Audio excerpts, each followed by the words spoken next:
بسم اللہ الرحمن الرحیم۔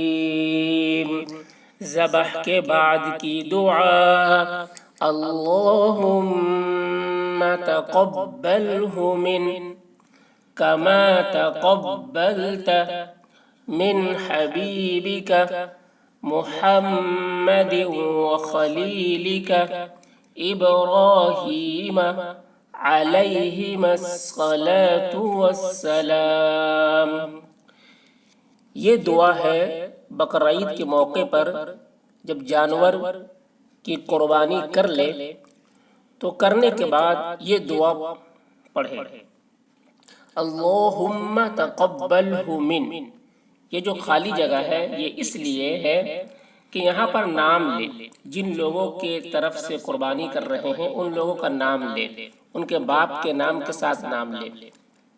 مثلا جس کے نام سے قربانی کر رہے ہیں اس کا نام ہے عبداللہ، تو اس کے باپ کے نام کے ساتھ نام لے، عبداللہ بن محمد ناصر۔ اگر اس کے باپ کا نام محمد ناصر ہے تو عبداللہ بن محمد ناصر، بن لگائیں گے، ہے نا، عبد الرحمن بن محمد ناصر، ایسے۔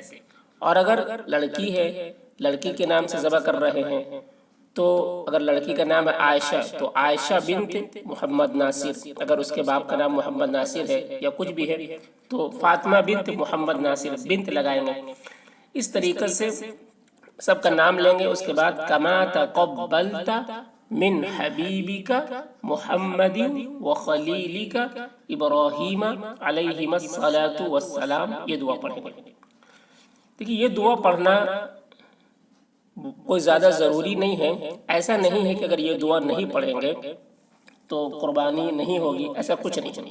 اگر آپ دل میں نیت یہ کر لے کہ میں فلاں فلاں کی طرف سے قربانی کر رہا ہوں، یہ دل میں صرف ارادہ کر لے اور اس کے بعد بسم اللہ اللہ اکبر کہہ کر اگر ذبح کرے تو اس تمام لوگوں کی طرف سے قربانی ہو جاتی ہے۔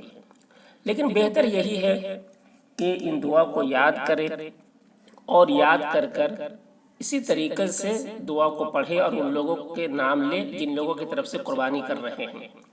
اس سے پہلے والی ویڈیو میں ذبح کی جو دعا تھی اس دعا میں ہم نے تفصیل سے بتا دیا کہ جانور کو کیسے لٹانا ہے، کیسے ذبح کرنا ہے، کتنی رگیں کٹنی چاہیے اور وہ دعا پڑھنی ضروری ہے یا نہیں، کیا چیز پڑھنی ضروری ہے اور ذبح کرنے کے لیے کیا عالم کا ہونا ضروری ہے۔